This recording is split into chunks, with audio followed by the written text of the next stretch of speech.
हे दोस्तों, मैं चिराग एक और वीडियो के साथ। तो आज हम देख रहे हैं प्रोडक्शन फंक्शन का पार्ट जो कि प्रोड्यूसर बिहेवियर से रिलेटेड है।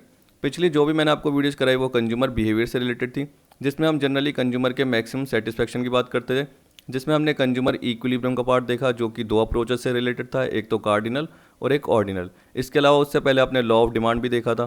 ठीक है, अभी हम बात कर रहे हैं किसकी, प्रोड्यूसर बिहेवियर की। तो प्रोड्यूसर क्या चाहता है, मैक्सिमम प्रॉफिट गेन करना। तो इसके लिए वो क्या करेगा, जनरली इनपुट के ऐसे कॉम्बिनेशन बिठाएगा जिससे आउटपुट प्रोड्यूस हो सके, और आउटपुट भी वो क्या चाहेगा, मैक्सिमम आउटपुट प्रोड्यूस हो सके। जो भी रेवेन्यू उसने एक तरीके से सोचा है वो पर्टिकुलर वो गेन कर सके, जिससे वो मैक्सिमम प्रॉफिट कमा सके।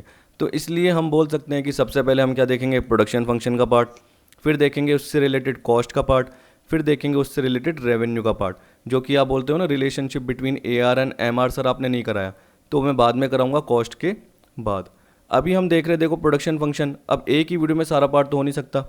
आप जब नेट के टॉपिक की बात करते हो, यानी UGC नेट या NTA नेट के टॉपिक की, तो देखो लॉ ऑफ वेरिएबल प्रोपोर्शन और रिटर्न टू स्केल आता है। ये शॉर्ट रन से रिलेटेड होता है और ये लॉन्ग रन से रिलेटेड होता है। लेकिन क्या है कि कभी कभी आपसे फॉर्म्स ऑफ प्रोडक्शन फंक्शन भी पूछ लेता है, जैसे लीनियर होमोजेनियस क्या होता है, कॉफ डगलस प्रोडक्शन फंक्शन क्या है, या अभी जैसे पिछले एग्जाम में दिसंबर 19 के एग्जाम की बात करो तो आपको एक फॉर्मूला दे दिया था और पूछ लिया था कि ये कौन सा प्रोडक्शन फंक्शन है। तो जनरली वो constant elasticity of substitution production function वाला पार्ट था। इसी तरीके से variable elasticity of substitution function आता है, वो भी जनरली आता है। इनपुट आउटपुट प्रोडक्शन फंक्शन आता है, लियोनटिफ आता है। तो वो थोड़ा थोड़ा पार्ट कवर करेंगे लास्ट वीडियो में। लेकिन देखो इतना डिटेल पार्ट नहीं बताऊंगा, क्योंकि हमें पता है कि उसमें जनरली क्या होगा, हल्का हल्का कंटेंट आएगा। कॉफ डगलस फिर भी चलो बता देंगे। एक आता है आपका आइसोक्वेंट या आइसो प्रोडक्ट कर्व, जो कि मैं रिटर्न टू स्केल से शायद पहले ही बताऊंगा या इसके बाद में ही बताऊंगा। ठीक है, तो आज की वीडियो में हम क्या कवर करेंगे, पहले बेसिक पार्ट कवर कर रहे हैं कि प्रोडक्शन क्या है, फिर देखेंगे प्रोडक्शन फंक्शन क्या है, प्रोडक्शन फंक्शन की अजम्पशंस क्या होती है, फिक्स फैक्टर क्या होता है, वेरिएबल फैक्टर क्या होता है, लॉन्ग रन क्या होता है, शॉर्ट रन क्या होता है। और एक एग्जाम में क्वेश्चन आया था फीचर्स ऑफ प्रोडक्शन फंक्शन, तो वो 3 फीचर होते हैं वो कवर करेंगे। और लास्ट में कवर करेंगे TP क्या है, AP क्या है और MP क्या है, total product, average product and marginal product. तो सबसे पहले हम देख रहे हैं प्रोडक्शन जनरली क्या होता है। देखिए, जब भी आप प्रोडक्शन की बात करते हैं तो आपके माइंड में क्या आता है, मैन्युफैक्चरिंग का पार्ट नॉर्मल। तो जनरल सेंस में हम क्या बोलते हैं, मैन्युफैक्चरिंग। मैन्युफैक्चरिंग का मतलब क्या हुआ, जैसे मैंने आपसे पूछा मैन्युफैक्चरिंग क्या है, तो आप क्या बोलोगे, सर कोई भी रॉ मटेरियल होगा जिसको हम प्रोसेस करके क्या कर रहे हैं, उसको आउटपुट में कन्वर्ट कर रहे हैं, यानी हम एक यूटिलिटी क्रिएट कर रहे हैं। ठीक है, जो पर्टिकुलर रॉ मटेरियल मान लो कि सपोज करो अगर यूज़ का नहीं हो सकता था, क्या पता वो रॉ मटेरियल फॉर्म में हो, हम उसको कंज्यूम नहीं कर सकते थे, लेकिन जैसे ही वो आउटपुट में कन्वर्ट हुआ तो हम उसको क्या कर सकते हैं, यूज़ कर सकते हैं। तो एक यूटिलिटी क्रिएट हो गई। मतलब ये जो प्रोडक्शन की बात कर रहे हैं कि फ्लो कॉन्सेप्ट है, जो कि एक पर्टिकुलर टाइम पीरियड में होता है। जैसे हम बोल सकते हैं ना, एक साल के दौरान कितना प्रोडक्शन हुआ। तो आपको पता है कि इनपुट का यूज़ करके एक पर्टिकुलर प्रोसेस के थ्रू, प्रोसेस का मतलब क्या हुआ कि आपको पता है कि रॉ मटेरियल एक तरीके से क्या होगा, लेबर के थ्रू, मशीनरीज के थ्रू प्रोड्यूस तो होगा, तो एक पर्टिकुलर प्रोसेस होगी, उसके थ्रू ही वो आउटपुट में कन्वर्ट होगा। तो यहाँ पे हम फैक्टर ऑफ प्रोडक्शन की हेल्प लेते हैं। फैक्टर ऑफ प्रोडक्शन मतलब क्या हुआ, लेबर, मशीनरीज। ठीक है, मशीनरीज बोलोगे तो इसका मतलब क्या हो, कैपिटल। अब देखो कैपिटल में जनरली क्या आता है, एक तो मॉनेटरी रिसोर्स आता है, कहने का मतलब मैं बोल सकता हूँ कैश का पार्ट आ गया। लेकिन इसके अलावा आप बोल सकते हो मशीनरी आ गई, बिल्डिंग आ गया, व्हीकल्स आ गए, जो कि एक तरीके से आपके फैक्ट्रीज़ में या आपके बिजनेस में यूज़ हो रहे हैं, किसके लिए, आउटपुट को प्रोड्यूस करने के लिए, इनपुट का यूज़ करके।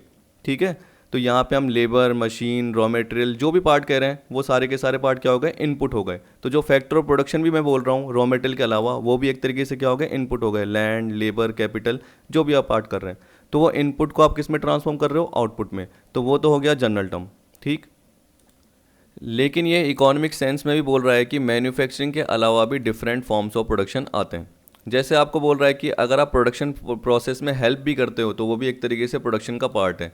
जैसे मान कर चलो कि देखो इसमें एक एग्जांपल दे रखा है कि एक सैंड डीलर है, वो क्या करता है, नदी के किनारे से मिट्टी उठा के कंस्ट्रक्शन साइट को डिलीवर करता है, यानी वो सैंड डिलीवर करता है। यहाँ मैंने बोल दिया कि देखो कोई ब्रिक्स बनाने वाला, ईंटें बनाने वाला, ईंट बना के एक तरीके से क्या कर रहा है, कंस्ट्रक्शन साइट को दे रहा है। तो वो एक तरीके से क्या कर रहा है, मान के चलो शिपिंग कर रहा है, तो शिपिंग का पार्ट भी इसमें आ गया। अगर कोई पैकिंग का पार्ट कर रहा है प्रोडक्शन प्रोसेस में, तो पैकिंग का पार्ट भी प्रोडक्शन में आ गया।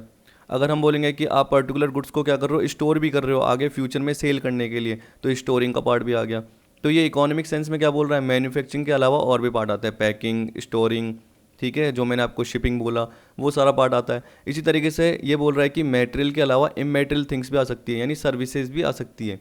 जैसे एक डॉक्टर क्या कर रहा है, अपनी कंसल्टेंसी सर्विस दे रहा है, एक लॉयर अपनी क्या कर रहा है, लीगल सर्विसेज दे रहा है। जैसे मैं आपको पढ़ा रहा हूँ तो मैं अपने इनपुट यानी नॉलेज आपको प्रोवाइड कर रहा हूँ, तो वो भी एक तरीके से क्या हो गया, प्रोडक्शन का पार्ट आ गया। तो यहाँ पे आप देख सकते हो, आपको समझ में आ जाएगा, ये पैराग्राफ भी आ जाएगा। देखो मैं इसलिए नहीं पढ़ा रहा क्योंकि ये नॉर्मल नॉर्मल लाइन है, मुझे तो प्रोडक्शन का हल्का सा पार्ट आपको बताना था। तो यहाँ पे जनरली यही बोल रखा है। इसी तरीके से बोल रहा है कि ये जरूरी नहीं कि सिर्फ टेंजिबल गुड्स का ही इनपुट से आउटपुट में कन्वर्जन हो, इंटेंजिबल इनपुट से इंटेंजिबल आउटपुट निकल सकता है। मतलब ऐसी चीज़ें जो आप नहीं देख सकते हो, मतलब हम सर्विसेज की बात कर रहे हैं, तो सर्विसेज में क्या आ गई, मेडिकल की services, legal, social, consultancy services आ गई।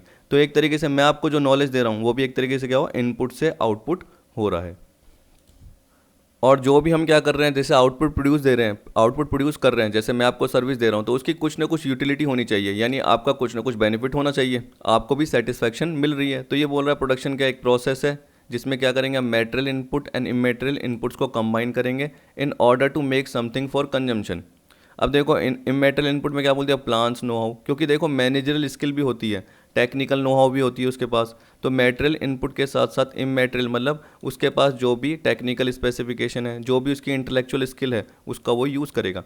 It is the act of creating output a good और सर्विस आ गया which has value and contribute to the utility of individual. इसका मतलब क्या, जो इसको यूज़ कर रहा है आउटपुट को, उसके लिए कुछ ना कुछ यूटिलिटी होनी चाहिए। तभी मैंने शुरू में बोला था क्रिएशन ऑफ यूटिलिटी, ठीक है। तो सामने वाले के लिए कुछ ना कुछ यूज़ होना चाहिए। This can includes manufacturing, storing, shipping and packing. मैंने आपको बता दिया, तो ये नॉर्मल टर्म में था, ज़्यादा पार्ट नहीं है। तो आपको बस याद रखना है कि इनपुट मतलब क्या हो गया, फैक्टर ऑफ प्रोडक्शन भी हो गए, इसके अलावा मटेरियल भी हो गया। फैक्टर ऑफ प्रोडक्शन मतलब क्या हो गया, land, labour, capital, technology, entrepreneurship, ये सारा पार्ट आपका फैक्टर ऑफ प्रोडक्शन में आ गया। अब हम देख रहे हैं प्रोडक्शन फंक्शन का पार्ट। देखिए अब प्रोडक्शन फंक्शन क्या है, जनरली हम बोल सकते हैं कि प्रोडक्शन फंक्शन एक इंजीनियरिंग कॉन्सेप्ट है या एक टेक्नोलॉजिकल कॉन्सेप्ट है जो कि इनपुट और आउटपुट के बीच में रिलेशनशिप बताता है। ठीक है, इनपुट और आउटपुट के बीच में रिलेशनशिप बताता है। तो देखो फंक्शन एक क्या है, मैथमेटिकल फॉर्मूला है, ये बोल सकते हो। यानी जब भी आप ऐसे बोलते हो ना, y is equal to function of x, ऐसे बोलते हो y is equal to function of x, तो y क्या एक तरीके से डिपेंडेंट वेरिएबल है, क्या है, डिपेंडेंट, और x क्या है, इंडिपेंडेंट। तो यहाँ पे हम किसकी बात कर रहे हैं, x की, इनपुट की बात कर रहे हैं। तो जो भी आपने इनपुट के कॉम्बिनेशन लिए, सर्टेन ग्रुप ऑफ इनपुट्स लिए, मतलब आपने लैंड लिया, लेबर लिया, कैपिटल लिया, मटेरियल लिया, उसके थ्रू आपने जो आउटपुट प्रोड्यूस करा, तो देखो आउटपुट किस पे डिपेंड कर रहा है, इन पर्टिकुलर इनपुट्स पे डिपेंड कर रहा है। तो एक तरीके से कि मैथमेटिकल फंक्शन हो गया, मैथमेटिकल कॉन्सेप्ट हो गया। तो कुछ भी बोल सकते हो, टेक्नोलॉजिकल कॉन्सेप्ट बोल सकते हो, टेक्निकल कॉन्सेप्ट बोल सकते हो, इंजीनियरिंग कॉन्सेप्ट बोल सकते हो। तो ये बोल रहा है it can be defined as technological relationship between the physical inputs and physical output of the organisation. अब आप मीनिंग देखोगे यानी डेफिनेशन देखोगे अलग अलग इकोनॉमिक्स की, तो आपको पता चलेगा। जैसे सैमुअलसन ने क्या बोला, production function is a technological relationship which explain the quantity of production that can be produce, मतलब output, by a certain group of input. तो इनपुट का यूज़ करके आप आउटपुट प्रोड्यूस कर रहे हो, लेकिन याद रखना कि एक फिक्स टाइम पीरियड होगा, गिवन सेट ऑफ टेक्नोलॉजी दे रखी होगी। ठीक है, यानी टेक्नोलॉजिकल चेंजेस नहीं होगा हम बोल सकते हैं, या चेंजेस होगा भी तो वो एक पर्टिकुलर टाइम पीरियड तक रहेगा ही रहेगा। तो आपको पता है कि जो टेक्नोलॉजी दे रखी होगी, टेक्नोलॉजी की पोजीशन दे रखी होगी, वो कांस्टेंट दे रखी होगी। It is related with A given state of technological knowledge.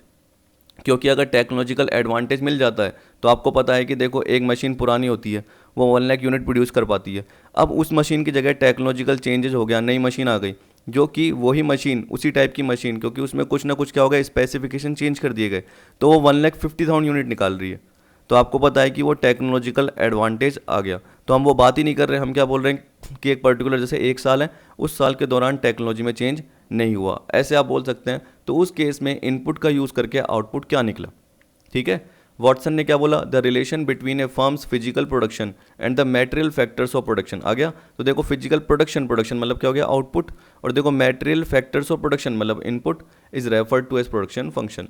ठीक, कुछ जने क्या बोलते हैं, इसको इंजीनियरिंग कॉन्सेप्ट बोलते हैं। तो देखो मैंने डेफिनेशन इतनी नहीं ली, 2 ही ली है, लेकिन अगर आप चाहो तो नेट पे बहुत सारी देख सकते हो, आपको मिल जाएगी। अब देखिए इसमें क्या बोल रखा है, it is a schedule showing maximum output of A commodity produced per unit of time with each combination of inputs and with the given state of technology. तो देखो इसी में आपकी अजम्पशंस के पार्ट भी 3-4 आ गए। जैसे आपको क्या बोल रखा है, पर यूनिट ऑफ टाइम, इसका मतलब क्या हुआ, एक डिफाइनाइट टाइम पीरियड हो गया। जैसे मैंने आपको बोला 1 ईयर में कितना प्रोडक्शन हुआ, तो एक पर्टिकुलर डिफाइनाइट टाइम पीरियड है। इनपुट का यूज़ करके आप क्या कर रहे हो, मैक्सिमम आउटपुट प्रोड्यूस करना चाहते हो, तो आपको पता है कि इनपुट क्या होने चाहिए, डिविजिबल होने चाहिए। पर्टिकुलर हम बोल रहे हैं कि देखो लेबर कैपिटल, तो लेबर की जगह कैपिटल का यूज़, कैपिटल की जगह लेबर, मतलब कितने लेबर यूज़ होंगे, कितने मशीन होंगे, मशीन यूज़ होगी, तो मशीन या इक्विपमेंट की बात कर रहे हैं, उसके साथ लेबर कितने यूज़ होंगे, ऐसे भी हो सकता है। तो वो कितना डिविजिबल पार्ट है वो देखेंगे। और बोल रहा है and with the given state of technology, तो देखो क्या बोल दिया, टेक्नोलॉजी की जो भी अवस्था है या पोजीशन है वो चेंज नहीं हो रही। A different set of inputs are use to produce a given level of output and each of these sets में बी टेक्निकली एफिशिएंट। ठीक, inputs include the factor production, जैसे लैंड, लेबर, कैपिटल, मैंने आपको entrepreneurship भी बोला, मैंने आपको technology भी बोला। Whereas physical output includes quantity of finish product produce. अब देखो अगर उसको आप मैथमेटिकल फॉर्म में बोलोगे तो यहाँ पे जनरली इस टाइप से आपका ये पार्ट आ जाएगा, क्यू जो मैंने आपको वाई बोला था is equal to function of x. तो एक्स क्या है, इंडिपेंडेंट, और क्यू क्या है, डिपेंडेंट। क्यू यानी आउटपुट किस पे डिपेंडेंट है, इन पे। एल बी मतलब क्या है, लैंड एंड बिल्डिंग। एल मतलब क्या है, लेबर। के मतलब क्या है, कैपिटल। एम मतलब क्या है, रॉ मटेरियल। टी मतलब क्या है, टेक्नोलॉजी। और ये जो शॉर्ट लेटर में टी है ये क्या है, टाइम। अब देखिए टाइम पीरियड का भी यूज़ हो रहा है। एक तरीके से आपको पता चल गया कि इसमें थोड़ा सा आपका अजम्पशंस का पार्ट भी आ गया, तो इसलिए हमें कुछ अजम्पशंस देखनी पड़ेगी जो कि एग्जाम में कभी कभी आपसे पूछ सकता है। देखिए अब पहली अजम्पशन क्या दे रखी है, production function is related to specific time period. आपको पता है कि जनरली जो भी आउटपुट प्रोड्यूस होता है, आपको मैंने बताया फ्लो कॉन्सेप्ट है जिसमें हम क्या कर रहे हैं, इनपुट को यूज़ करके आउटपुट प्रोड्यूस कर रहे हैं। तो जनरली आपका ऑपरेटिंग साइकिल क्या चलता है कि एक पर्टिकुलर आपने इनपुट यूज़ करा, उसको प्रोसेस किया और आउटपुट में कन्वर्ट किया, तो पर्टिकुलर एक स्पेसिफिक टाइम पीरियड तक रिलेटेड होता है। The state of technology fix होती है। जनरली हमने बोला कि जो भी हम स्पेसिफिक टाइम पीरियड बोल रहे हैं उसमें टेक्नोलॉजी में चेंज नहीं हुआ, क्योंकि अगर टेक्नोलॉजी में चेंज हुआ होगा तो जो भी हम अजम्पशंस के हिसाब से प्रोडक्शन फंक्शन सोच रहे थे वो चेंज भी हो सकता है, और क्या पता ज़्यादा भी हो सकता है। क्योंकि देखो डिग्रेडेशन तो बहुत कम होता है टेक्नोलॉजी, ज़्यादातर अपग्रेडेशन ही होता है। धीरे धीरे क्या होता है, जैसे जैसे आगे हम चलते जाते हैं तो टेक्नोलॉजी में अपग्रेडेशन भी होता जाता है। लेकिन हम यहाँ पे क्या बात कर रहे हैं कि एक पर्टिकुलर टाइम पीरियड पे टेक्नोलॉजी कांस्टेंट है। फिर आपको बोल दिया factor of production are divisible into the most viable unit. जैसे मैंने बोल दिया कि मैं अगर 2 मशीन का यूज़ कर रहा हूँ, मतलब 2 कैपिटल और 5 क्या कर रहा हूँ उसके साथ लेबर का यूज़ कर रहा हूँ, ठीक है, ये बोल दिया। तो अगर मैंने उसमें से मान लो कि एक मशीनरी हटा दी और उसकी जगह मैंने क्या कर दिया, लेबर रख लिए, तो अब मैं कितने लेबर रखूँगा, ये पर्टिकुलर बोल रहा है 2 लेबर रखूँगा, 3 लेबर और ज़्यादा रखूँगा। कहने का मतलब अगर एक मैं मशीन रख लेता हूँ सिर्फ, तो 5 लेबर की जगह क्या पता 8 लेबर यानी 3 लेबर और हो जाए। यानी एक मशीनरी जो हमने हटाई तो वो किसके बराबर हो गई, 3 लेबर के बराबर हो गई, क्योंकि मैंने 5 से 8 लेबर कर लिए। तो वो डिविजिबल एक तरीके से बोल रहा है फैक्टर प्रोडक्शन की, लेबर की जगह कैपिटल, कैपिटल की जगह लेबर। अगर आप बहुत ज़्यादा लेबर यूज़ कर रहे हो तो लेबर इंटेंसिव पार्ट आ गया, और अगर आप बहुत ज़्यादा मशीनरी यूज़ कर रहे हो तो कैपिटल इंटेंसिव पार्ट आ गया। Factor of production are homogeneous, इसका मतलब एक लेबर दूसरे लेबर के इक्वल है एफिशिएंसी में, स्किल में, या एक मशीन दूसरी मशीन के बराबर है। तो ये बोल रहा है कि फैक्टर ऑफ प्रोडक्शन क्या एक तरीके से होमोजीनियस है। फैक्टर प्राइसेस ये मेन है, क्योंकि जब भी हम प्रोडक्शन फंक्शन की बात करते हैं हम क्वांटिटेटिव टर्म में बात करते हैं। किसमें, क्वांटिटेटिव। तो हम प्राइसेस को एक तरीके से कांस्टेंट ही रखते हैं, सेम ही रखते हैं। ये नहीं कि प्राइसेस क्या और ये एक तरीके से चेंज होती जा रही है, क्योंकि अगर वो चेंज हो गई तो प्रोडक्शन फंक्शन यानी आउटपुट पे बहुत ज़्यादा फर्क होगा। क्यों, क्योंकि इनपुट की वजह से एक तरीके से आउटपुट डिसाइड होता है। अगर हमारी कॉस्ट कम होगी तो हम ज़्यादा प्रोडक्शन सोच पाएंगे। अगर हमारी कॉस्ट ही बहुत ज़्यादा लग रही है तो हम जरूरी नहीं कि इतना प्रोडक्शन कर पाए। इसलिए हम क्या बोल रहे हैं, जो फैक्टर की प्राइसेज हैं यानी जो इनपुट प्राइसेज है वो जब हमारी कांस्टेंट रहेगी, सेम रहेगी, तब जाके ही हम एक प्रोडक्शन फंक्शन सोच पाएंगे। There are only 2 factor of production, labour and capital. ये तो नॉर्मल अप्रोच है, ये छोटी अप्रोच है कि 2 फैक्टर ऑफ प्रोडक्शन है, लेकिन आप चाहे तो और भी इसमें पर्टिकुलर जोड़ सकते हैं। फिर देखिए आपको दे रखा है supply of fix factor is inelastic in the short run period. इसका मतलब क्या हुआ, देखिए शॉर्ट रन में आपको पता है फिक्स फैक्टर भी होते हैं और वेरिएबल फैक्टर भी होते हैं, और लॉन्ग रन में हम बोल सकते हैं सारे के सारे फैक्टर जनरली क्या होते हैं, वेरिएबल हो जाते हैं। तो फिक्स फैक्टर जनरली क्या हो सकते हैं, लैंड हो गया, कैपिटल हो गई जितनी भी, कैपिटल का मतलब क्या हो गया, इसमें आप मशीनरीज, इक्विपमेंट, बिल्डिंग इसकी बात कर रहे हो। तो शॉर्ट रन में जो भी प्रोडक्शन चेंज होता है वो किसके थ्रू होता है, वेरिएबल फैक्टर के थ्रू। तभी हम क्या बोलते हैं, जैसे बोलते हैं कि एक कैपिटल दे रखी है तो उसके साथ 2 लेबर लग गए, फिर एक कैपिटल दे रखी है उसके साथ अगर हमने एक और लेबर बढ़ाया तो हमारा प्रोडक्शन बढ़ रहा है, फिर एक कैपिटल है हमने एक और लेबर लगाया तो हमारा प्रोडक्शन बढ़ रहा है। लेकिन एक पॉइंट ऑफ टाइम के बाद क्या होगा, वो कम होने लग जाएगा, जो कि हम किस में देखेंगे, लास्ट वाली अप्रोच में मैं एक टेबल बताऊंगा जिसमें आपको टीपी एपी एमपी का पार्ट, आज हल्का सा बेसिक पार्ट ही कवर करेंगे, इतना ज़्यादा नहीं कवर करेंगे कि क्यों हो रहा है क्या हो रहा है, वो लॉ ऑफ वेरिएबल प्रोपोर्शन में अगली वीडियो में कवर करेंगे। ठीक है, पर अभी आप समझिए कि क्या बोल रहा है ये, कि कैसे जो फिक्स फैक्टर है शॉर्ट रन में वो क्या रहता है, इनइलास्टिक रहता है। इसका मतलब जो भी प्रोडक्शन चेंज होता है शॉर्ट रन में वो हमेशा वेरिएबल फैक्टर्स की वजह से होता है। जैसे मैंने भी आपको बताया लेबर कि एक कैपिटल है, कैपिटल में चेंज नहीं हुआ, लेकिन आप याद रखिए किस में चेंज हो गया, लेबर में चेंज हो गया।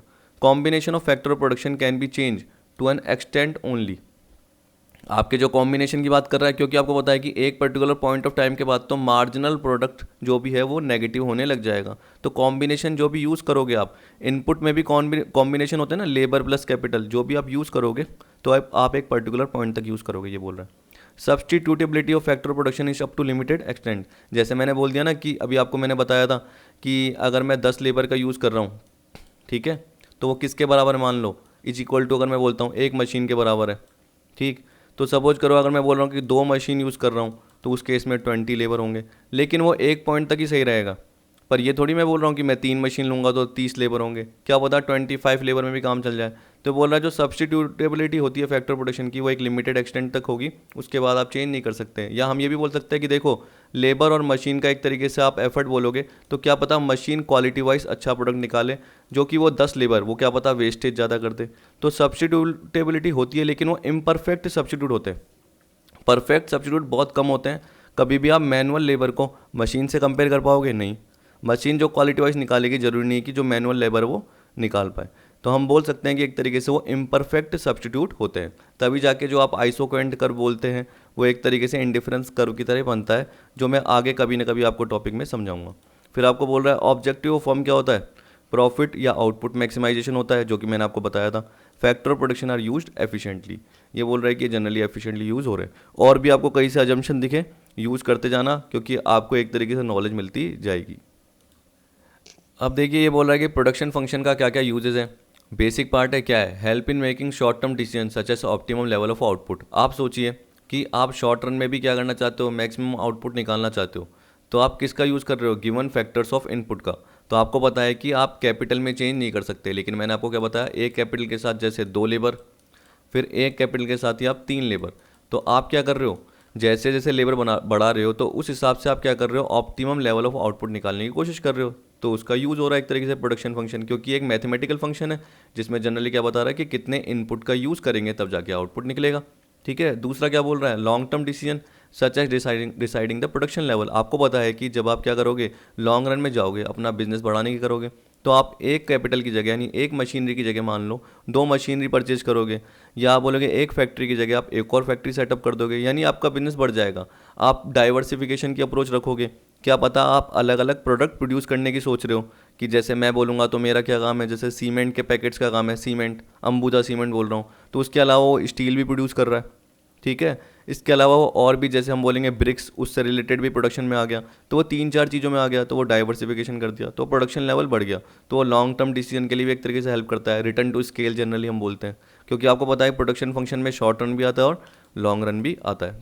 फिर इसी तरीके से बोल दिया कि कैसे फैक्टर जो भी इनपुट्स हैं उसकी लीस्ट कॉस्ट कॉम्बिनेशन का यूज़ किया जाए। ये नहीं कि लेबर बहुत ज़्यादा हो गया या मशीनरी बहुत महंगी परचेज कर ली, या मशीनरी जो परचेज करी है उसके साथ लेबर कितने यूज़ होंगे, तो लीस्ट कॉस्ट कॉम्बिनेशन का यूज़ किया जाए गिवन लेवल ऑफ आउटपुट जो भी हम प्रोड्यूस करना चाहते हैं। Gives logical reason for making decision, तो ये बोल रहा है कि प्रोडक्शन फंक्शन का यूज़ क्या है, जब भी डिसीजन मेकिंग करनी है तो उसका एक लॉजिकल रीजनिंग देता है कि अगर if price of one input falls one can easily shift to other input. तो ये बोल रहा है कि अगर एक इनपुट की प्राइस फॉल हो गई तो वो दूसरा इनपुट भी परचेज कर सकता है, क्योंकि एक तरीके से आपके पास हम बोल सकते हैं कि उस इनपुट को खरीदने का परचेजिंग पावर आ गया। अपार्ट फ्रॉम द एडवांटेज, ये बोल रहा है कि कुछ लिमिटेशन भी होती है। अब देखो यहाँ पे लिमिटेशन क्या हो गई, restrict itself to the case of 2 input and 1 output. तो जनरली अगर हम बोलेंगे कि बेसिक अप्रोच है तो लेबर प्लस कैपिटल यूज़ किया, उसके थ्रू आउटपुट हुआ। लेकिन आपको पता है कि टेक्नोलॉजी में भी चेंज होते हैं, तो आपको पता है कि लेबर प्लस कैपिटल के साथ साथ टेक्नोलॉजिकल चेंजेस भी देखने पड़ते हैं। ठीक है, मैनेजमेंट की एफिशिएंसी की भी बात करते हैं कि मैनेजमेंट किस तरीके से एफिशिएंटली इसको यूज़ करेगा। आपने सोचा कि यार इतना यूज़ करके आउटपुट निकल जाएगा, लेकिन मैनेजमेंट इतना एफिशिएंट ही नहीं था, तो उसने क्या करा, जिन भी लेबर से काम कराया ढंग से काम नहीं कराया, लेबर इतने स्किल्ड नहीं थे, तो वो चीज़ें भी आपको सोचनी पड़ती है। मतलब आपको एक सब्जेक्टिव अप्रोच भी रखनी पड़ती है, न कि सिर्फ objective approach. Assume smooth and continuous curve which is not possible in the real world as there are always discontinuity in the production। आपको पता है कुछ ना कुछ पॉलिटिकल इंस्टेबिलिटी आती है, इकोनॉमिकल इंस्टेबिलिटी आती है, या पॉलिसीज़ में चेंजेस होता है, गवर्नमेंटल पॉलिसीज़ में चेंज होता है, ठीक है, टेक्नोलॉजिकल पॉलिसीज़ में चेंज हो सकता है, तो आपका प्रोडक्शन भी ऊपर नीचे हो सकता है। तो आप जैसे बोलते हो कि ऐसे बनेगा कर्व, या आप किसी पर्टिकुलर प्रोजेक्ट में बोलते हो ऐसे बनेगा या इस तरीके से मिलेगा, या आप प्रोडक्शन की बात करते हो तो आपको पता है कि जनरली आपका ऐसे मिलता है कर्व, टोटल प्रोडक्शन की बात करते हो तो ज़रूरी नहीं कि आपको ऐसा पर्टिकुलर कर्व मिले, एक पर्टिकुलर पॉइंट ऑफ कर्व मिले, कैसे भी मिल सकता है। इसी तरीके से बोल दिया कि टेक्नोलॉजी को आप फिक्स मानते हो, जबकि रियल वर्ल्ड में ऐसा पॉसिबल नहीं है। आजकल तो क्विक चेंजेस होता है, मोबाइल में देखिए कितने जल्दी जल्दी फीचर्स चेंज होते जाते हैं, 2-2 3-3 महीने में, या एक महीने की बात कीजिए, हर कंपनी नए नए क्या करती है, सेगमेंट्स लेके आ जाती है। Assume perfectly competitive market which is rare in the real world. आप जानते हो कि परफेक्ट कंपटीशन मार्केट नहीं होता, जनरली मोनोपोलिस्टिक हो सकता है, मोनोपोली हो सकता है, ओलिगोपोली भी हो सकता है, लेकिन परफेक्टली कॉम्पिटिटिव मार्केट होना मुश्किल है, जो कि हम मार्केट वाले पार्ट में समझेंगे। अभी तो आप क्या कर लो, जनरली बस अजम्पशन की जो लिमिटेशन है वो याद रख लो, ठीक। अब देखो यहाँ पे fix and variable factor of production है, आपको पता है जनरली क्या होता है ये। अब देखिए हमने क्या बोला, फैक्टर ऑफ प्रोडक्शन यानी जनरली इनपुट की बात करी। अब इनपुट में क्या बोल दिया, एक तरीके से फिक्स और वेरिएबल होते हैं। फिक्स का मतलब क्या हुआ कि प्रोडक्शन के लेवल में कुछ भी चेंज कर लो, जनरली फिक्स फैक्टर्स में चेंज नहीं होगा। और वेरिएबल का मतलब क्या हुआ, जैसे जैसे प्रोडक्शन चेंज होगा तो वेरिएबल फैक्टर भी चेंज होंगे, ठीक है। यानी लेवल ऑफ आउटपुट जैसे चेंज होगा उसके हिसाब से हम बोल सकते हैं कि जो वेरिएबल इनपुट के फैक्टर हैं वो भी चेंज होंगे। अब देखिए फिक्स फैक्टर आपको हमेशा याद रहते हैं। आप क्या बोलोगे सर, जो कैपिटल की बात आप कर रहे थे, यानी जो मशीनरीज की बात कर रहे थे, फैक्ट्री की बिल्डिंग की बात कर रहे थे, जो इक्विपमेंट की बात कर रहे थे, लैंड की बात कर रहे थे, वो जनरली फिक्स रहता है। और वेरिएबल का मतलब क्या हुआ, आपको पता है कि शॉर्ट रन में जब भी हम बात कर रहे हैं, देखो क्योंकि लॉन्ग रन में तो सारे वेरिएबल होते हैं, आप कॉस्ट में भी देखोगे तब भी सिखाऊंगा, आपको पता है, क्योंकि लॉन्ग रन में तो आप अपनी मशीनरीज, फैक्ट्री बिल्डिंग, इक्विपमेंट वो चेंज कर सकते हो, बढ़ा सकते हो, लेकिन शॉर्ट रन में आपके पास इतना टाइम नहीं होता, क्योंकि उस केस में आप क्या चाहते हो कि आप सर्वाइव कर सको, ठीक है। तो उस केस में हम जनरली क्या बोलते हैं, आप अपना जो भी प्रोडक्शन बढ़ाना चाहते हो वो किसके थ्रू बढ़ाते हो, वेरिएबल, मतलब लेबर के थ्रू, रॉ मटेरियल के थ्रू। तो हमें प्रोडक्शन बढ़ाना है, हम और रॉ मटेरियल परचेज करेंगे, और परचेज करेंगे तो हमें और लेबर की ज़रूरत होगी, लेकिन हम मशीनरीज, लैंड या फैक्ट्री बिल्डिंग या टूल्स एंड इक्विपमेंट वो नहीं बढ़ा सकते, ठीक। अब आप चाहे देख सकते हो कि मैंने आपको बता ही दिया, यही पर्टिकुलर बार बोल रखा है, a variety of goods and service are use by a firm in the process of production called factor of production और input such as land, labour, raw material. देखो ये लेबर और रॉ मटेरियल वेरिएबल है, land क्या है, fix, जो कि हम शॉर्ट रन की बात कर रहे हैं। किसकी बात कर रहे हैं, शॉर्ट रन में, plant and machinery, factory premises, tools and equipment. These factor of production can be classified into 2 parts. तो यहाँ पे देखो आपको एक तो फिक्स फैक्टर दे दिया और एक वेरिएबल फैक्टर दे दिया। Fix factor is one whose quantity remains the same irrespective of the level of output. Its quantity cannot be readily changed in the short run। आ गया, तो इसका मतलब लेवल ऑफ आउटपुट बोल रहा है कि क्वांटिटी सेम रहेगी और लेवल ऑफ आउटपुट कुछ भी हो, चाहे वो कम हो चाहे ज़्यादा हो, लेकिन वो फिक्स फैक्टर तो फिक्स ही रहेंगे। तो its quantity can not be readily change in the short run, short run में नहीं हो सकता, तो लॉन्ग रन में तो फिर भी हम चेंज कर सकते हैं, ठीक। वेरिएबल फैक्टर की बात कर रहे हैं, वेरिएबल फैक्टर का मतलब क्या हो गया, लेवल ऑफ आउटपुट में चेंजेस होने के साथ साथ इनकी क्वांटिटी भी चेंजेस होती जाती है।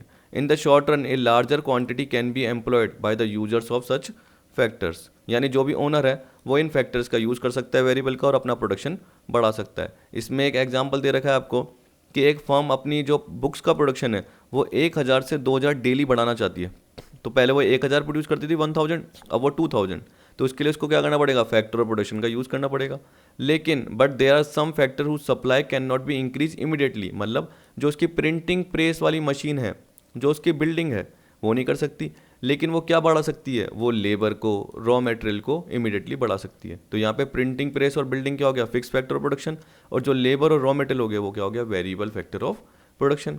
तो नॉर्मल एग्जांपल है, आप देखो आसपास के अपने हिसाब से भी एग्जांपल देख सकते हो। आपको पता है कि जैसे आपकी कपड़े की फैक्ट्री है तो उसमें आपको पता है कि अगर 3 मशीन है और उसके हिसाब से आप बोल रहे हो कि 3 मशीन के हिसाब से आपका डेली प्रोडक्शन कितना होता है, 500 यूनिट्स क्लोथ्स होते हैं।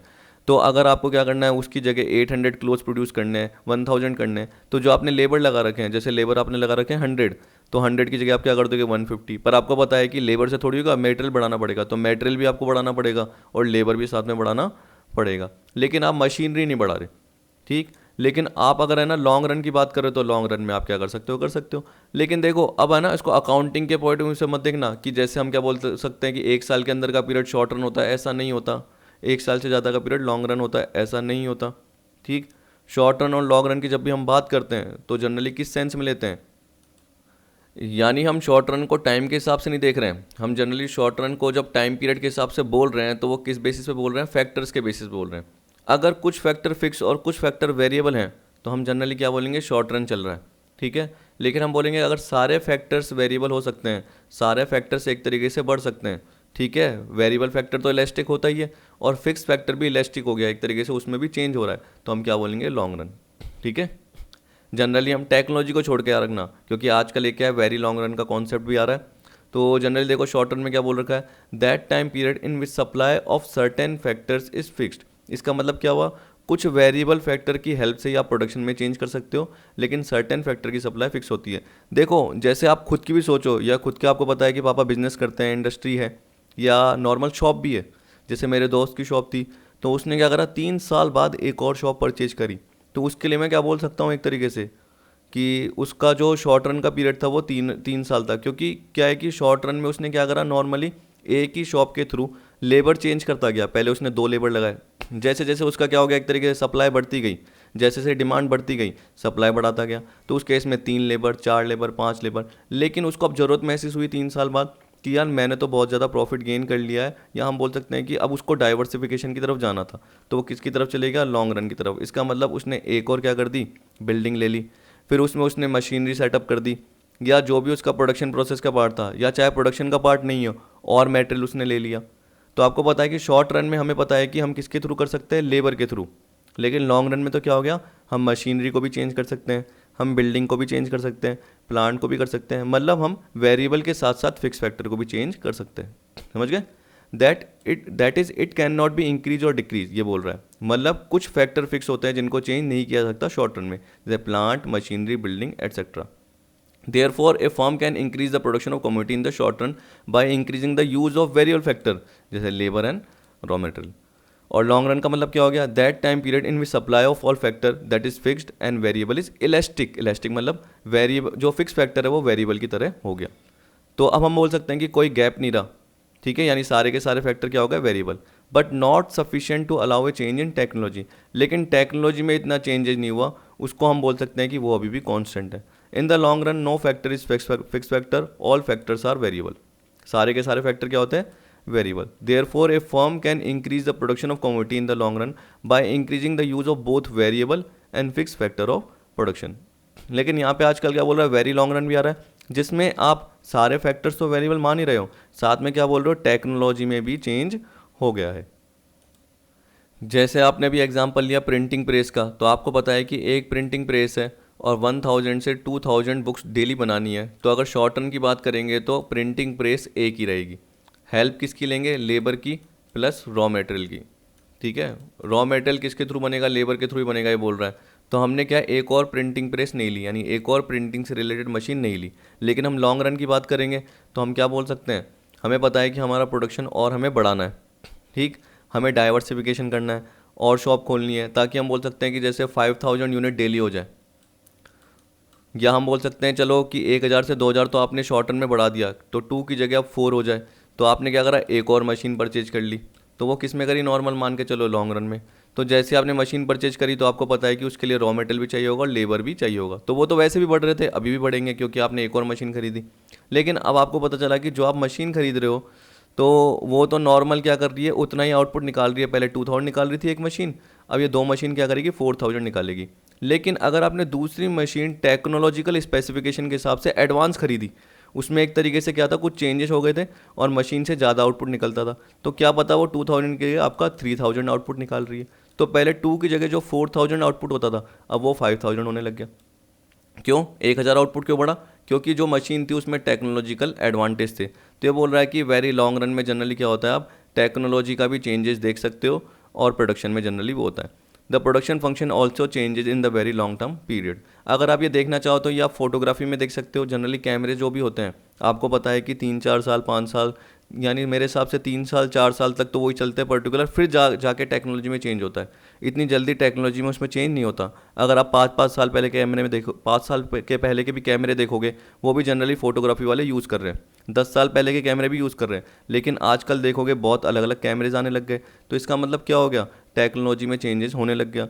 तो वो जनरली क्या होता है, 4 साल 5 साल उसमें चेंजेस जैसे ही होता है, तो वो क्या करते हैं, उस पर्टिकुलर चीज़ को खरीदते हैं। जिससे हम बोल सकते हैं कि एक तरीके से क्वालिटी कंटेंट बढ़ जाता है, लोगों को अच्छी लगती है, क्लाइंट्स को अच्छी लगती है, तो उसको यूज़ करते हैं। ठीक। अब देखो यहाँ पे आपको दे रखा है total product, marginal product and average product.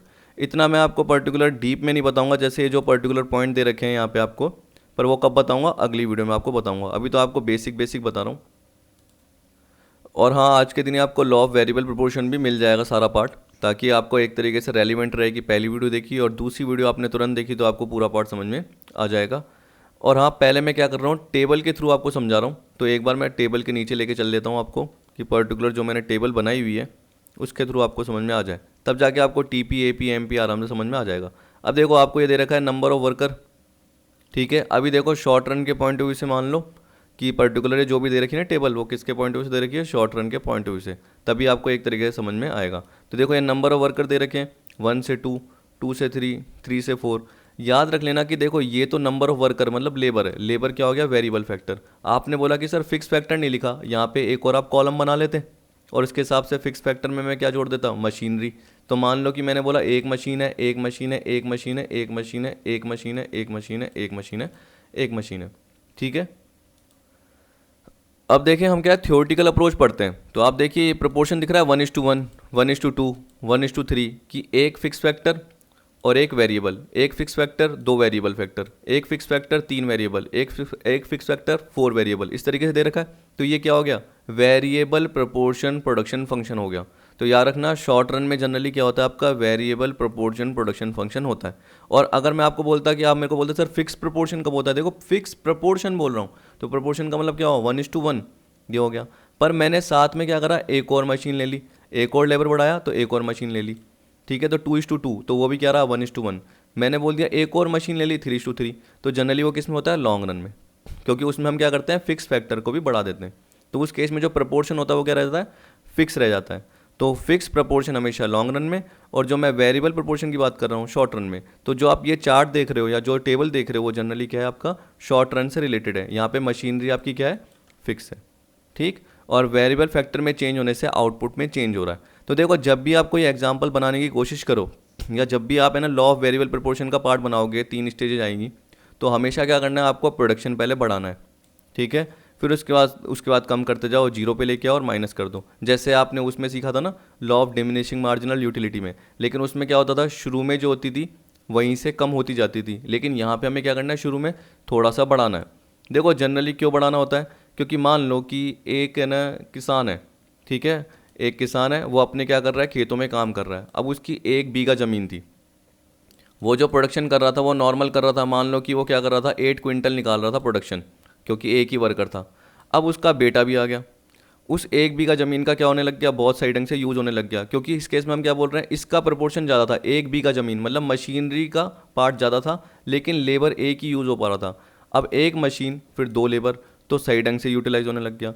फिर देखो उसका एक और बेटा आ गया, तो 1 मशीन या 1 बीघा ज़मीन और 3 लेबर, तो इसका मतलब प्रोडक्शन क्या हो गया, बढ़ता गया। देखो 8 से 20, 20 से 36। तो हमेशा जब भी आपको टोटल प्रोडक्ट बनाना है तो सबसे पहले मार्जिनल बनाओ। मार्जिनल में क्या बोलोगे, 0 से अगर 1 लेबर बढ़ा तो प्रोडक्शन देखो 0 से 8। अगर आप खुद का एग्जाम्पल लो, जैसे आप बोलोगे सर आप तो क्या ये बता रहे हो, तो खुद का एग्जाम्पल लो तो क्या करोगे, देखो मैं बोलूँगा जैसे 0 से 1 लेबर बढ़ा तो मैंने यहाँ पे 20 कर दिया मार्जिनल प्रोडक्ट अपने हिसाब से। फिर मैंने बोला 1 से 2, तो शुरू में मैं क्या कर रहा हूँ, बढ़ा रहा हूँ कि एडिशनल लेबर लगाने पर, एडिशनल इनपुट लगाने पर, यानी एडिशनल फैक्टर ऑफ प्रोडक्शन लगाने पर एडिशनल प्रोडक्शन कितना हो रहा है। तो 8 से 12 नहीं बोल रहे, यानी 4 नहीं हो रहा, ये 8 तो क्या है 0 से 1 पे, और ये 1 से 2 पे 12 हो रहा है। तो हम क्या बोल रहे हैं, एडिशनल लेबर लगाने पर 12 हो रहा है प्रोडक्शन। यहाँ पे कितना हो रहा है, 30 हो रहा है। और टोटल प्रोडक्शन कितना हो गया यहाँ पे 50, इधर कितना हो गया 20। तो आपको पता है टोटल प्रोडक्शन का मतलब क्या हो गया, सिग्मा MP क्या हो गया, 8 + 12 20, 12 + 16 सॉरी 20 + 16 36, 36 + 12 48, 48 + 7 55, तो वो क्या हो गया आपका टोटल प्रोडक्शन, टोटल प्रोडक्ट हो गया, या टोटल आउटपुट भी आप बोल सकते हो।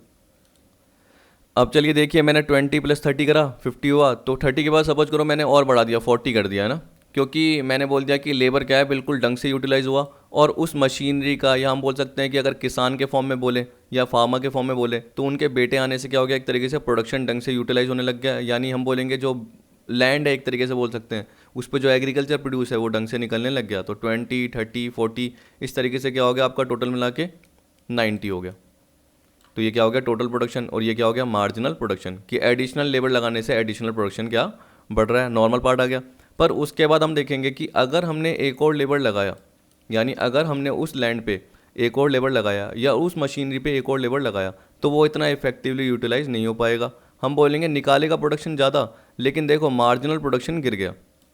तो 8 के बाद 12, 12 के बाद 16, लेकिन फिर गिर गया। फिर उसके बाद एक और लगाया तो वो गिर गया, फिर एक और लगाया वो गिर गया। अब वो आप कब सीखोगे, लॉ ऑफ वेरिएबल प्रोपोर्शन में अगली वीडियो में, कि इसके कॉजेस क्या होते हैं। तो अभी नहीं बता रहा मैं, पर मैं आपको बता रहा हूँ कि शुरू में बढ़ाओ, फिर क्या करो गिराओ, ठीक है।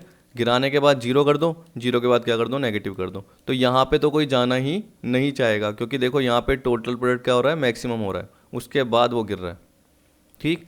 तो आपका जनरली क्या बोल रहा है कि टोटल प्रोडक्ट बढ़ रहा है जब आपकी मार्जिनल प्रोडक्ट बढ़ रही है, तो इंक्रीजिंग रेट से।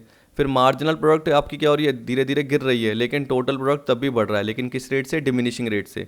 एक पॉइंट पे वो मैक्सिमम हो रहा है जहाँ पे मार्जिनल प्रोडक्ट जीरो है, उसके बाद वो माइनस हो गया मार्जिनल प्रोडक्ट, तो इसका मतलब टोटल प्रोडक्ट भी गिरने लग गया, नॉर्मल पार्ट है।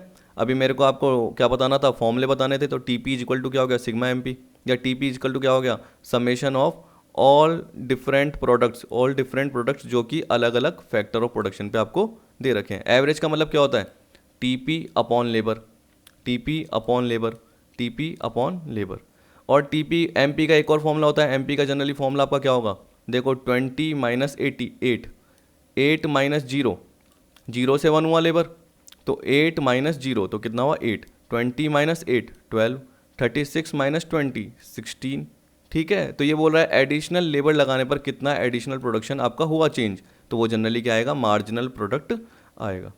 तो ऊपर एक बार आप देख लीजिए, और वैसे तो आपको लॉ ऑफ वेरिएबल में भी ढंग से समझ में आ जाएगा, फिर भी हम देख लेते हैं। देखिए क्या बोल रहा है, it can be defined as total quantity of goods that can be produce by a firm during a specified time period. TP of a firm can be raised by utilizing more and more unit of variable factor that is labour. क्योंकि देखो हम generally ये किस में देखते हैं, short run के sense में देखते हैं। तो आप ये भी बोल सकते हो कि इसने सिर्फ क्या बोल दिया, लेबर को बढ़ा के, और मशीनरीज क्या आपकी फिक्स है। तो नॉर्मल अप्रोच के हिसाब से देखिए तो देखो क्या बोल रहा है, summation of output of different unit of factors. तो अलग अलग फैक्टर्स लगाने से, जैसे एक लेबर के बाद 2 3, तो क्या चेंजेस हुआ, और टोटल मिला के क्या आउटपुट निकल गया, जिससे हम बोल रहे हैं जो चेंजेस हो रहा है वो एमपी है, उन एमपी का टोटल क्या हो गया सिग्मा एमपी। इसी तरीके से आपको बताया कि जब आपको मैंने एपी बताया, तो एपी का मतलब क्या है, टीपी अपॉन आप क्या बोलोगे, लेबर। जनरली ये बोलोगे कि लेबर में चेंज हुआ, तो देखो आपको जो एवरेज ये प्रोडक्ट बोल रहा है इज इक्वल टू क्या हो गया, टीपी अपॉन एल। तो देखो यहाँ पे बोल रहा है AP into unit of factor production, तो ये एपी इंटू एल लेबर, तो एक तरीके से क्या आ जाएगा आपका टीपी निकल के आ जाएगा। अब देखो नीचे आपको ये दे रखा है टीपी इंक्रीजेज, ये आपको पार्ट में बताऊंगा कल यानी नहीं अगली वीडियो में बताऊंगा, जिससे आपको एक तरीके से समझ में आ जाएगा कि मैं क्या बोल रहा हूँ, ठीक। फिर आपको आपके दे रखा है मार्जिनल प्रोडक्ट का पार्ट। मार्जिनल का मतलब क्या हो गया, ये बोल रहा है कि as change in total production due to use of an extra unit of variable factor. हमने किसका यूज़ करा, लेबर का। तो एक और लेबर को यूज़ करने से टोटल प्रोडक्शन में क्या चेंज हुआ, उसे हम क्या बोलेंगे, मार्जिनल प्रोडक्शन। तो यहाँ पे एक एग्जांपल दे रखा है, when 10 labours were employed in A firm, when 10 laborers were employed in a firm, total production of chairs was 1000, ठीक है। now if one extra labor is employed, total production increases to 1050 chairs attributable to 11 laborers। तो इसका मतलब क्या हुआ, 10 labour से 11 labour, एक labour बढ़ने से चेयर में कितना चेंज हुआ, 50 चेयर। तो बोला since 11th labour has added 50 chairs to the total production, the marginal product of 11th labour is 50 chairs, आप ये बोल सकते हो। तो एक लेबर बढ़ने से एक तरीके से आपकी कितनी चेंज हुआ आउटपुट में, 50 चेयर्स बढ़ गई। तो यहाँ पे फॉर्मूला क्या बोल सकते हो, change in TP upon change in L, या ये भी बोल सकते हो TP N minus TP N minus 1। जो मैंने आपको पिछली टेबल में बताया, अभी जो टेबल बताई थी, यानी देखिए ये मैं सीधा यहाँ पे लेके आ गया आपको, तो देखो नंबर ऑफ वर्कर 1 से 2, तो इसका मतलब क्या है टी पी एन। अगर मैं सेकंड लेबर पे देख रहा हूँ कि एम पी जनरली क्या है, तो आप क्या बोलोगे T P N minus T P N minus one. N minus one का मतलब क्या हुआ, पिछला लेबर, तो 2 से 1, ठीक है। तो यहाँ पे आप क्या बोल रहे हो कि अगर सेकंड लेबर पे मार्जिनल प्रोडक्शन देख रहे हो तो क्या होगा 20 minus 8 T P N minus T P N minus one. 20 में से 8 गए, कितना आ गया 12। 36 में से 20 गई, ये आ गया। और दूसरा तरीका क्या था आपका, change in T P upon change in L. तो आप देख सकते हो 0 से 1 लेबर हुआ तो प्रोडक्शन क्या हुआ 0 से 8, ठीक है। तो चेंज इन टी पी कितना हुआ 8, चेंज इन लेबर कितना हुआ 1। फिर देखो change in T P change in L, तो 12 upon 1, change in T P change in L 16 upon 1। इस तरीके से आपका ये पार्ट आ गया। देखो कईयों को सिंपल लगेगा क्योंकि उन्होंने पढ़ा हुआ है या पहले कहीं ना कहीं इकोनॉमिक्स का पार्ट देखा हुआ है, लेकिन जिन्होंने बिल्कुल ही एक तरीके से, कई जने क्या होते हैं स्लो लर्नर होते हैं ना, बिल्कुल ढंग से समझ नहीं पाते हैं, तो इसलिए मैं क्या करता हूँ बार बार पर्टिकुलर चीज़ बोलता हूँ ताकि उनके माइंड में आ जाए, ठीक। अब ये मैं पॉइंट नहीं पढ़ रहा क्योंकि मैंने आपको बताया कि ये मैं अगली वीडियो में कराऊंगा। फिर आपका एवरेज प्रोडक्ट का पार्ट दे रखा है, इसका मतलब क्या हुआ, वही average product of N input is total product divided by total quantity of labour employed to produce this output. तो जनरली आप यूनिट ऑफ वेरिएबल फैक्टर की बात करते हो, हमारे में कौन सा था लेबर, तो टी पी अपॉन एल, तो क्या निकल के आ जाएगा एवरेज प्रोडक्ट ऑफ लेबर निकल के आ जाएगा। It measures on an average how much output is produce by each labour. इसका मतलब क्या हुआ, एक लेबर के थ्रू कितना आउटपुट निकल के आया।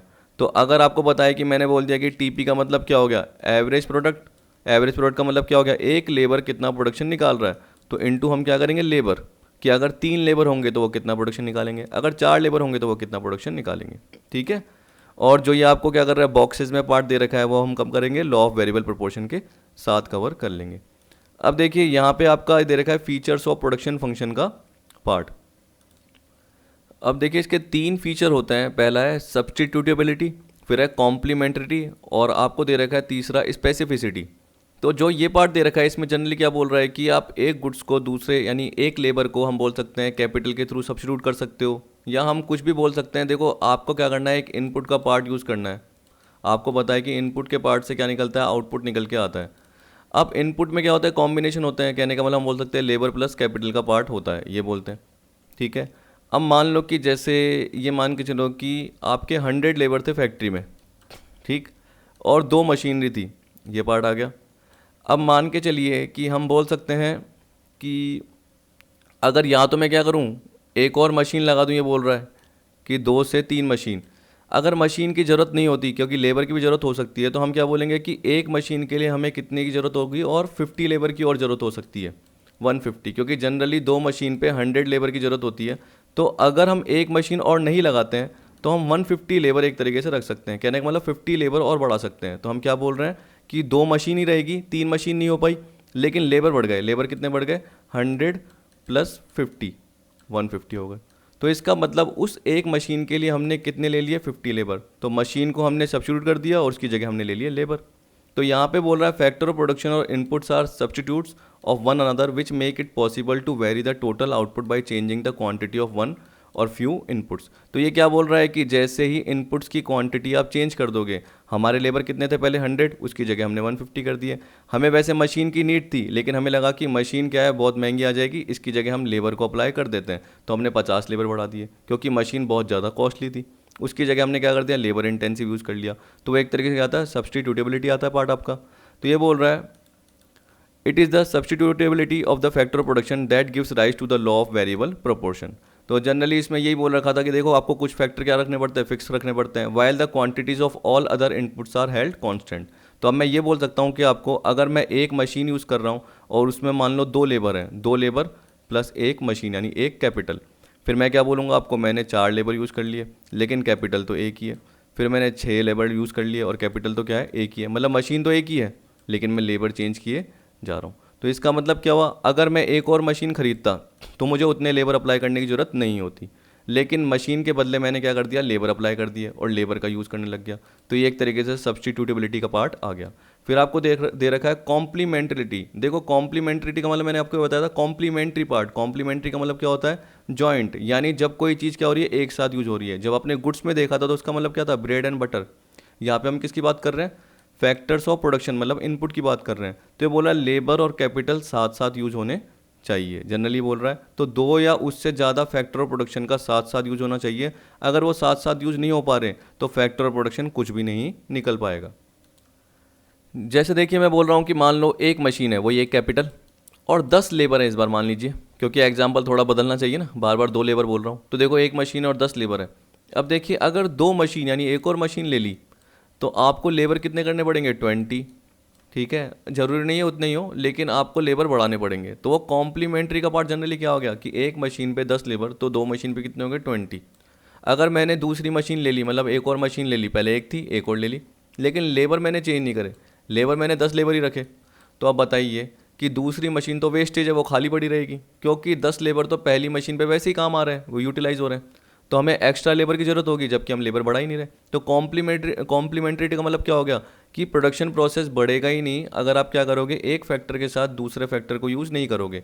तो आपको दोनों फैक्टर्स को साथ साथ यूज़ करना है। अब देखिए आपने अगर समझा ऊपर वाला पार्ट, तो ऊपर वाला पार्ट जनरली किसका था, लॉ ऑफ वेरिएबल प्रोपोर्शन, मतलब शॉर्ट रन का, जिसमें हम क्या बोल रहे हैं, कुछ फैक्टर फिक्स हैं। ठीक है, जैसे हमने क्या बोल दिया, कैपिटल फिक्स है यानी एक मशीन, और मैंने आपको बताया था 2 लेबर। फिर मैंने आपको बोला कि एक ही मशीन है, फिर आपको बताया 3 लेबर या 4 लेबर, जनरली ये बोला। तो उस केस में जनरली आप क्या कर रहे हो, सब्स्टिट्यूटेबिलिटी का यूज़ कर रहे हो कि हमें क्या करना है, मशीन नहीं बढ़ानी, हम पर्टिकुलर लेबर बढ़ा रहे हैं। एक तरीके से मशीन के सब्स्टिट्यूट की जगह हम लेबर का यूज़ कर रहे हैं। लेकिन यहाँ पे हम क्या कर रहे हैं, मशीन को बढ़ाने के साथ साथ लेबर भी बढ़ा रहे हैं। तो ये कौन सा पार्ट आ गया, रिटर्न टू स्केल, मतलब ये लॉन्ग टर्म प्रोडक्शन का पार्ट आ गया। जब आप रिटर्न टू स्केल देखोगे तब आपको समझ में आ जाएगा, लेकिन अभी तो मेरे को हल्का पॉइंट आपको बताना था। तो ये बोल रहा है that is the 2 or more inputs are to be use together as nothing will be produce. ये बोल रहा है कि अगर कुछ भी प्रोड्यूस नहीं होगा, क्योंकि बोल रहा है 2 या उससे ज़्यादा इनपुट यूज़ होने चाहिए, as nothing will be produce if the quantity of either of the input use in the production process is zero. इसका मतलब क्या हुआ, मान लो कि अगर मैंने बोल दिया कि एक मशीन है और लेबर 0 है, तो बताओ कुछ प्रोड्यूस हो पाएगा कि नहीं, क्योंकि लेबर तो 0 है। तो वैसे मैंने बोल दिया कि एक मशीन पे 10 लेबर थे और कितना प्रोडक्शन हो रहा था, मान लो कि आपका 200 यूनिट प्रोड्यूस हो रही थी। कितनी हो रही थी, 200। अब देखो आपने जैसे मशीन बढ़ाई लेकिन आपने लेबर नहीं बढ़ाए, तब भी आपकी 200 यूनिट का ही प्रोडक्शन होगा। तो बताओ कुछ प्रोडक्शन बढ़ा क्या, नहीं, 0 प्रोडक्शन बढ़ेगा। क्यों, क्योंकि जो वो 10 लेबर हैं पहले भी यूज़ हो रहे थे, अभी भी यूज़ हो रहे हैं, तो वो तो एक ही मशीन पे यूज़ होंगे ना, जबकि आपने 2 मशीन कर दी। तो आपको 2 मशीन पे क्या करने थे, 10 लेबर और बढ़ाने चाहिए थे, यानी 20 लेबर करने चाहिए थे। तो क्या पता आपका प्रोडक्शन 200 से 400 हो जाता, क्या पता आपका प्रोडक्शन 200 से 500 हो जाता, जिसे हम इंक्रीजिंग रिटर्न टू स्केल बोलते हैं। क्या पता आपका प्रोडक्शन 200 से 400 की जगह 350 हो जाता या 300, लेकिन बढ़ता, कुछ तो बढ़ता, जिसे हम डिक्रीजिंग रिटर्न टू स्केल बोलते हैं। और क्या पता आपका 200 से 400 मतलब सेम होता, जिसे हम कॉन्स्टेंट रिटर्न टू स्केल बोलते हैं। आप सीखेंगे कब, रिटर्न टू स्केल वाले पार्ट में। तो इसे हम बोलेंगे जनरली कॉम्प्लीमेंट्रिटी। अब आपका आ गया क्या last part, specificity. Specificity generally क्या बोल रहा है कि कोई पर्टिकुलर लेबर जो यूज़ हो रहा है या इनपुट यूज़ हो रहा है, तो जो भी हम मशीन इक्विपमेंट का यूज़ कर रहे हैं, तो उसके लिए हम क्या कर रहे हैं, उस स्पेशलाइज वर्कर का यूज़ कर रहे हैं। ठीक है, अगर हम कोई स्पेसिफिक मशीन का यूज़ कर रहे हैं किसी पर्टिकुलर चीज़ को प्रोडक्शन करने के लिए, तो उस मशीन को हम दूसरी जगह भी यूज़ कर सकते हैं कोई और आउटपुट निकालने के लिए। एक मशीन का कई बार क्या होता है, 2 जगह यूज़ हो जाता है। लेकिन इसमें ये क्या बोल रहा है, ये बोल रहा है कि जो भी आप इनपुट यूज़ करोगे, यानी जो भी आप फैक्टर प्रोडक्शन का यूज़ करोगे, जैसे आपने मटेरियल यूज़ करा, आपने वर्कर यूज़ करा, या आपने जो भी मशीन है इक्विपमेंट का यूज़ करा, आपको उसी पर्टिकुलर पर्पज़ के लिए यूज़ करना चाहिए। मतलब उसमें एक स्पेसिफिसिटी होनी चाहिए। क्योंकि अगर आप उसको क्या करोगे, एक ही पर्टिकुलर मशीन को 2, 3 या 4 जगहों पे यूज़ करोगे, तो हम बोल सकते हैं उसकी एफिशिएंसी डाउन हो जाएगी। अगर आप एक रॉ मटेरियल यूज़ कर रहे हो तो आपको पता है कि रॉ मटेरियल क्या होगा, उस पर्टिकुलर आउटपुट को प्रोड्यूस करने के लिए काम में आएगा। ये नहीं कि 2, 3 आउटपुट प्रोड्यूस करने के लिए काम में आएगा। तो यहाँ पे बोल रहा है कि एक पर्टिकुलर स्पेसिफिसिटी होनी चाहिए। अगर मैंने आपको बोला कि जो ब्रिक्स बोलेंगे यानी ईंटें बोलेंगे, सैंड बोलेंगे, बजरी बोलेंगे, तो वो किसके लिए काम आती है, बिल्डिंग को कंस्ट्रक्शन के लिए काम में आती है। तो वो रॉ मटेरियल किसके लिए काम आ रहा है, बिल्डिंग के कंस्ट्रक्शन के लिए काम आ रहा है। अगर हम किसकी बात करेंगे, कॉटन की बात करेंगे, तो कॉटन किसके काम आ रहा है, एक तरीके से क्लोथ बनाने के लिए काम आ रही है। और कॉटन किसी और पर्पज़ के लिए भी काम आ सकती है, तो वो अलग फैक्ट्री बना रही है। या आप भी बना रहे हो तो आपको पता है कि आप उसके लिए एक स्पेशलाइज्ड मशीन का यूज़ कर रहे हो, जिसका आप क्या कर रहे हो, 2 या 3 बार यूज़ नहीं कर रहे हो, अलग अलग पर्पज़ के लिए। आपको पता है कि अगर आपको कॉटन से कपड़ा बनाना है तो उसके लिए अलग मशीन होगी, कॉटन से और भी चीज़ें बनती होगी मेरे हिसाब से, तो उसके लिए अलग मशीन होगी। तो ये बोल रहा है स्पेसिफिसिटी होनी चाहिए। एक स्पेशलाइज वर्कर है तो उसको उसी काम पे लगाना चाहिए, ये नहीं कि उसको आप 3-3 4-4 पर्टिकुलर काम दे रहे हो जिससे एक तरीके से वो एफिशिएंटली काम नहीं कर पाएगा। तो ये बोल रहा है the specificity may not be complete as factors may be use for production of other commodities too. तो ये बोल रहा है कि स्पेसिफिसिटी कंप्लीट कभी कभी नहीं हो पाती। क्यों? क्योंकि जो फैक्टर ऑफ प्रोडक्शन आप यूज़ कर रहे हो ना वर्कर्स को, वो बहुत जगह यूज़ कर लेते हो आप। मशीनरी जो होती है कभी कभी आप उसको अलग अलग गुड्स को प्रोड्यूस करने में यूज़ कर लेते हो। तो this reveal that in the production process none of the factors can be ignored and in some cases ignorance to even slightest extent is not possible if the factors are perfectly specific। इसका मतलब अगर factors perfectly specific है, मतलब एक machine उसी particular goods को produce करने के लिए काम आएगी, तो आप दूसरी जगह उसको यूज़ नहीं करो, क्योंकि अगर आपने स्लाइटली चेंज भी कर दिया तो उस केस में आपके प्रोडक्शन पे बहुत ज़्यादा फर्क पड़ सकता है। ठीक है, जैसे देखिए आपने वो देखा होगा कि मेडिसिन देखी होगी, मेडिसिन के क्या कलर अलग अलग आते हैं, कोई ऑरेंज कलर की आती है, कोई पिंक कलर की आती है। तो देखिए एक कंपनी क्या करती है, ऑरेंज पिंक वाइट कलर की निकालती है मेडिसिन अलग अलग, वो अलग अलग एक तरीके से फॉर्मूला सूट करके जैसे भी। अब देखो जो भी वो निकालती है तो पर्टिकुलर एक ही मशीन से निकालती है, तब उसमें देखो कलरिंग डलती है, मान के चलो या जैसे भी वो कलर होता है मुझे पता नहीं है, लेकिन आपको मैं बता रहा हूँ orange colour, white colour, pink colour, generally ये पार्ट आया। तो जो भी उन्होंने फॉर्मूला यूज़ करे उसके बाद जो भी उन्होंने कलरिंग यूज़ करी, अब उस पर्टिकुलर मशीन को पूरा का पूरा साफ़ करना पड़ेगा। सपोज करो कि ऑरेंज का एक बैच निकल गया मेडिसिन का, फिर पिंक का निकालना है और वो एक ही मशीन का यूज़ कर रहे हैं, तो उस पर्टिकुलर मशीन को पूरा साफ़ करना पड़ेगा, फिर साफ़ करना पड़ेगा, फिर जाके उस पर दूसरी कलरिंग डालनी पड़ेगी। तो एक तरीके से टाइम वेस्टेज भी हुआ। इसके अलावा हम बोल सकते हैं कि मशीन का यूज़ दूसरे पार्ट के लिए हुआ, तो क्या पता कभी किसी साफ़ करने में कमी रह गई या पर्टिकुलर मशीनरी में कुछ खराबी आ गई, तो आपका पूरा का पूरा प्रोडक्शन रुक जाएगा, इसका भी रुका और उसका भी रुका। तो इसलिए बोल रहा है कि आपके अलग अलग मशीनरी इक्विपमेंट जनरली होने चाहिए, ऐसा बोल रहा है। अगर कोई स्पेसिफिक पार्ट है तो उसको अलग अलग चीज़ों में यूज़ करना नहीं चाहिए। Production involves time, hence the way the inputs are combined is determined to a large extent by time period under consideration. तो ये बोल रहा है कि प्रोडक्शन में एक तरीके से टाइम इन्वॉल्व होता है, इसलिए आपको क्या करना पड़ेगा, जब भी इनपुट आप यूज़ कर रहे हो तो टाइम पीरियड को कंसिडर करना पड़ेगा। ये बोल रहा है अगर टाइम पीरियड अच्छा होता है, ज़्यादा होता है, तो उस केस में एक तरीके से प्रोड्यूसर के पास क्या होती है, फ्रीडम होती है कि आराम से वो इनपुट्स का यूज़ करके, यानी वो अपना एक कॉम्बिनेशन बना के, इनपुट का कॉम्बिनेशन बना के उसको प्रोडक्शन प्रोसेस में हेल्प ले सकता है और अपना आउटपुट मैक्सिमम निकाल सकता है। अगर उसके पास टाइम नहीं है, उसकी लिमिटेशन है कि 15 दिन में उसको प्रोडक्शन करके देना है, तो वो उस हिसाब से प्रोडक्शन करके देगा। तो क्या पता क्वालिटी में भी फ़र्क आ जाए, क्या पता कॉस्ट भी ज़्यादा हो जाए। लेकिन अगर उसके पास टाइम पीरियड होगा तो वो आराम से प्रोडक्शन करेगा और उस बेसिस पे क्या है, वो सोच समझ के पार्ट करेगा। तो यहाँ पे देखो बोल रहा है in the production function variation in total output bye varying the quantities of all input is possible only in the long run. ये आपको पता है where the variation in total output by varying the quantity of single input may be possible even in short run। आपको पता है कि machinery fix और labour में चेंज कर दिया, land and building fix labour में चेंज कर दिया। तो जनरली आपको पता है कि सिंगल इनपुट चेंज करने से जो प्रोडक्शन चेंज होता है यानी आउटपुट में चेंज होता है वो शॉर्ट रन में होता है। लेकिन अगर सारे फैक्टर वेरिएबल हैं यानी सारे इनपुट वेरिएबल है, लैंड में भी चेंज, मशीनरी में भी चेंज और साथ साथ वेरिएबल फैक्टर में हमने क्या बोल दिया, लेबर, रॉ मटेरियल, उनमें भी चेंज, तो उस केस में जो भी टोटल आउटपुट चेंज हो रहा है वो किस में होता है, लॉन्ग रन में। इसलिए हम दो प्रोडक्शन फंक्शन देखेंगे, एक तो आपका शॉर्ट रन होगा और एक लॉन्ग रन। शॉर्ट रन के लिए क्या है आपका लॉ ऑफ वेरिएबल प्रोपोर्शन और लॉन्ग रन के लिए आपका क्या है, रिटर्न टू स्केल। बीच में हम क्या कवर करेंगे, एक आइसो प्रोडक्ट कर्व या जिसको हम आइसो क्वेंट कर्व भी बोलते हैं। इसके अलावा जो टाइप्स ऑफ फंक्शंस आएंगे आपके प्रोडक्शन के, जो मैंने आपको बताया, Cobb Douglas, CES, VES, input output, ये जो भी पार्ट आएंगे, लियोनटिफ, ये आपका मैं एक ही वीडियो में पार्ट कवर करा दूंगा अलग से ताकि आपको समझ में आ जाए। अब देखो डिटेल में तो मैं भी नहीं जाऊंगा क्योंकि लॉग एंटी लॉग इसमें निकालने पड़ते हैं, तो जनरली वो तो आपके आएंगे नहीं, तो आपके क्या आएंगे, फॉर्मूला आ जाएगा और उससे रिलेटेड पार्ट आ जाएगा या उसका थियोरटिकल एस्पेक्ट जनरली आपसे पूछ लिया जाएगा। तो मेरे हिसाब से पार्ट तो सारा हो गया, अब यही बचा आपका, क्योंकि मैंने इसमें सब कुछ पार्ट जो आपको बोला था शुरू में वो कवर करा दिया। तो आई होप आपको आज की वीडियो पसंद आई होगी। ठीक है, और अगली वीडियो में देखेंगे हम लॉ ऑफ वेरिएबल प्रोपोर्शन का पार्ट। तो वीडियो देखने के लिए थैंक यू।